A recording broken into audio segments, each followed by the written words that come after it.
سوال یہ پیدا ہوتا ہے کہ ریاست ایسا گھٹیا کام کرتی ہی کیوں ہے کہ بعد میں انہیں تھوکا چاٹنا پڑتا ہے۔ یہ عدالت کی بدترین سہولت کاری ہے کہ اس وقت انسداد دہشت گردی کی عدالت شدید ریاستی دباؤ کا شکار ہے۔ یعنی ریمانڈ کا جو قانون ہے ان کو اس وقت BYC کے اسیر قیادت کے خلاف بہت بھیانک ہتھیار کے طور پر استعمال کیا جا رہا ہے۔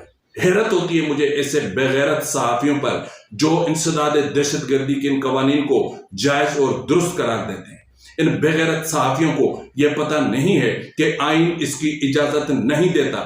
ان جاہل اور دلال صحافیوں کو یہ پتہ نہیں ہے کہ آئین میں ایک آرٹیکل 9 بھی ہے اور وہ انسانی انٹیگریٹی کو کس قدر مقدم جانتا ہے۔ جس پارلیمان نے ان قوانین کی منظوری دی ہے کیا وہ یہ نہیں جانتی کہ آئین بنیادی انسانی حقوق کا کتنا احترام کرتا ہے؟ لیکن بلوچستان میں اس احترام کو بالائے طاق رکھ دیا گیا ہے۔ بلوچستان میں اسی طرح احترام کو بالائے طاق رکھ دیا گیا ہے جس طرح بلوچستان میں آئین کو بالائے طاق رکھ دیا گیا ہے، جس طرح اسٹیبلشمنٹ نے پارلیمان کو بالائے طاق رکھ دیا ہے۔ بلوچستان میں ریاستی ٹاؤٹس کی گورنمنٹ ہے۔ بسم اللہ الرحمن الرحیم۔ السلام علیکم ناظرین، یہ ہے فرواز NB نیوز۔ میں ہوں آپ کا میزبان نواز بھٹو، ایک نئے ولاگ کے ساتھ آپ کی خدمت میں حاضر۔ ابھی تک اگر آپ نے میرے چینل کو سبسکرائب نہیں کیا تو کر لیں، بیل آئیکن ضرور پریس کریں، کمنٹ باکس میں اپنی آراء سے بھی آگاہ کیا کریں اور کوشش کیا کریں کہ ولاگ کو مکمل دیکھیں اور زیادہ سے زیادہ ولاگ کو واٹس ایپ گروپس میں شیئر کریں۔ اس وقت آپ کی اسکرین پر میرا واٹس ایپ نمبر موجود ہے۔ آپ کے علاقے میں کوئی بھی سانحہ، کوئی بھی خبر پیدا ہوتی ہے تو مہربانی کر کے آپ مجھے اس واٹس ایپ نمبر پر سینڈ کر سکتے ہیں۔ آپ کی بہت مہربانی ہوگی اور آپ بھی میرے چینل کا حصہ بن سکتے ہیں۔ پاکستان کی عدالتی تاریخ میں شرمناک ریکارڈ قائم کرتے ہوئے ڈاکٹر ماہرنگ بلوچ اور ساتھیوں کو 45 روز کا ریمانڈ مکمل ہونے کے بعد انسداد دہشت گردی کوئٹہ کی عدالت نے مزید 15 دن کا ریمانڈ منظور کر لیا ہے۔ یہ وہی ریمانڈ ہے جس کا میں نے چند دن پہلے اپنے ایک ولاگ میں آپ سے ذکر کیا تھا۔ کیا عدالت کے پاس قانونی اور آئینی جواز تھا مزید ریمانڈ دینے کا؟ کیا عدالت کسی دباؤ کا شکار ہے؟ ریمانڈ میں توسیع کا فیصلہ سناتے وقت کیا تمام قانونی تقاضے پورے کیے گئے تھے؟ جسمانی ریمانڈ کا قانون ہے کیا اور اس کو کیسے ہتھیار کے طور پر استعمال کیا جاتا ہے؟ اس پر ہم آج ذرا تفصیل سے بات کریں گے۔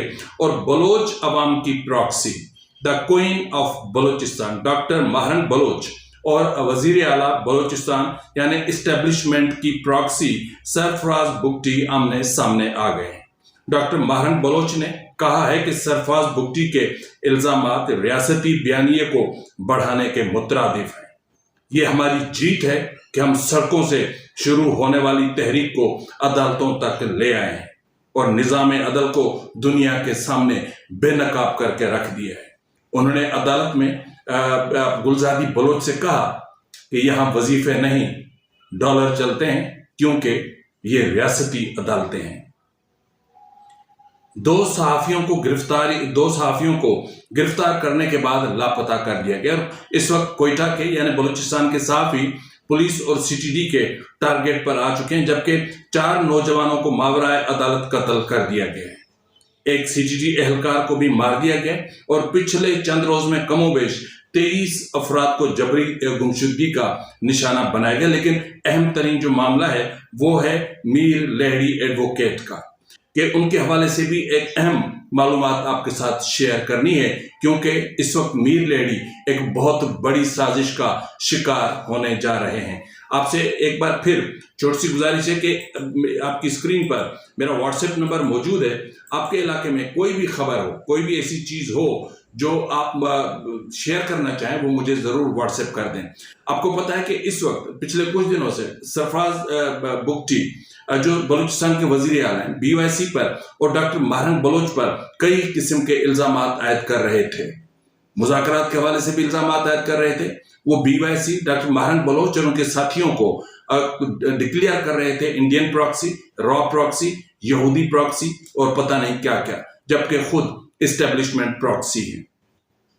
تو اس حوالے سے آج جب ڈاکٹر ماہرنگ بلوچ کو انسداد دہشت گردی کوئٹہ کی عدالت میں 20 دن کا ریمانڈ مکمل ہونے کے بعد پیش کیا گیا تو